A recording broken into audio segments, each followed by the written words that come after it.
Just a quick reminder that you can win this glorious manual 997 Carrera with classicgiveaways.com. We've given away over 10 cars already.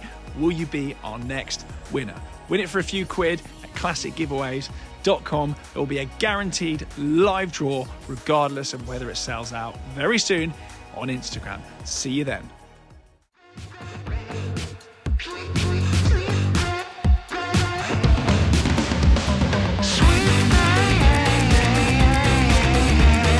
Hello, welcome back to TGTV, and more specifically, ladies and gentlemen, welcome back to a fairly unpleasant day today in the 997 Turbo. It's your first time in this car, hello? It's the first time, yeah, yes, hello, yes, hello.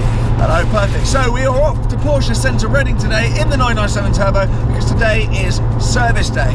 I actually was supposed to service this car probably about a month or so ago now, but when I actually bought the car, it was due a service, but I was landing at Heathrow, kind of on the way past the dealership where this car was from Mexico, and I thought I'm just going to grab the car and sort out the service another time.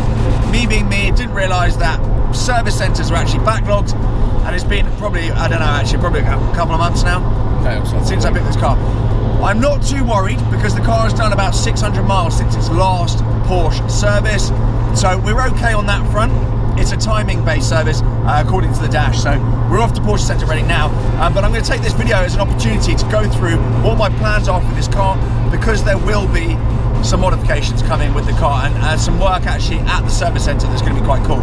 So first things first then, there are some issues with the car which are identified before I bought it. They're on the kind of teething issues list to sort out before I collected it. So first of which being, are you listening? I'm listening to it all, mate. You know this anyway because you saw it earlier. Yeah. When you turn the car on, it doesn't start first time. The car doesn't actually start every single time. That's quite a common issue, I think, with 997s. There's like a contact point, I think, in the back somewhere, which basically needs cleaning or adjusting or a new contact point put in. It's a common issue with 997s, and it just means that I think it starts on the third attempt, which isn't ideal. No, it doesn't fill you with confidence, even though it's not a big fault. Yeah, it's not a big fault. I know it will start, but every single time there's that thing where you think, will it? Won't it? Yeah. Is this the day that it finally gives up? So that's on the list to sort out, and Reading will sort that out. It also needs new tyres, so I'll sort that out. So we're going to get out of the car in a second when we get to Reading, and then we're going to go around the exterior of the car because there's some exterior stuff that I'm going to do to this car, and the tyres will be built into that with alignment, balancing, blah, blah, blah. Rather excitingly as well, inside the car, tech-wise, I've got the new PCM unit, which I will be fitting. Porsche Classic have just brought out the new PCM unit, and I will be fitting that. So that actually updates this car to basically 991.2 levels of tech, because currently I've got the CDR unit in it, which is actually terrible. It's like Microsoft MS-DOS or like CFAX on the screen. It's absolutely terrible. So I will be doing that as well.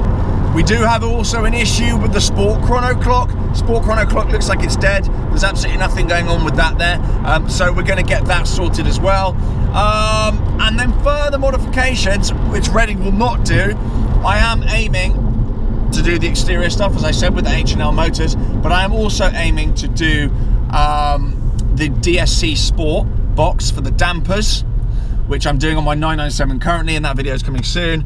And I am also aiming to do 5mm, maybe more, spacers the whole way around, just to stance it out a little bit. Sorry about my speech today, my gum guards are causing chaos. So there will be some spacer stuff as well, which hopefully will give it a wider track, make it look a little bit better. Maybe handling will be a bit better, I don't know, at that point. A little more punchy? Yeah, a bit more punchy. But we will jump out of the car in about 2 minutes because we're by Porsche Centre Reading, and we'll get going, get chatting all things external on the car, because I've got some nice OEM plus plans for this car. I love it, and there are absolutely no plans for this thing to go anywhere anytime soon, if at all. Last Metzger manual turbo, not a bad buy. Right, out of the car then. Here, a lovely day, Porsche Centre Reading. We have my turbo. Not the cleanest it's ever been. However, I did say about the exterior stuff. So, plans then for this car.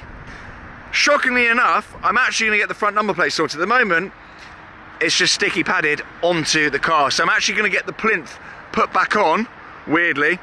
because this is more of a kind of a daily, a more subdued car. I just don't think it suits the racy look of having no front plate and sticker plate and whatever. So I'm actually going to put a plinth back on. I'm also, following this service, going to get that front splitter there painted in body colour like you could from the factory. I'm also going to get, you can't see because it's absolutely filthy all over it, this side skirt here painted in body colour. In fact, I'm going to do some research. If in fact the Sport Aero side skirts are different, I will actually buy those, get those body painted and put on. And I will also, around the back of the car, again, the worst day to possibly do this, that lower bit there, I'm going to get that body painted as well. I mean, look at the state of this car. As I said, I will be looking at getting spacers because the wheels just don't tuck completely into the arches there. So I'll probably be getting, the consensus is I've seen online and to other 997 Turbo owners I've spoken to, 7mm at the front and 15mm at the back. Obviously you need longer wheel bolts and whatnot for that. I'll probably do some stuff to the brakes, maybe upgrade the pads, lines, fluid, whatever needs doing in that. Although I would say, and I did mention it in my 997 GT3 RS service video, that the brakes on this car actually feel better than the brakes do on my RS, which is mental. In the front of the car then, we've got the battery tray missing because we need to. I've actually got the Porsche Classic head unit in this box alongside another essential, my C-Tech MXS5, a Golf liveried one, no less. Anyway, I'm not going to reveal that just yet, but it's an amazing piece of kit and that'll be in the car very, very soon. So then, my last look at my 997 pre-service. Hopefully it'll be clean by the time it comes back here at Porsche Centre Reading. I am actually picking something up very exciting from the press department in a second as well. So of course there'll be a separate video on that. As if by magic, here is my 997 Turbo in for its service. For now then, thank you very much for watching. Do subscribe, blah, blah, blah, and I'll see you very soon with my revitalised 997 Turbo and some very exciting news on the channel, which will be revealed very soon. Ciao for now, bye!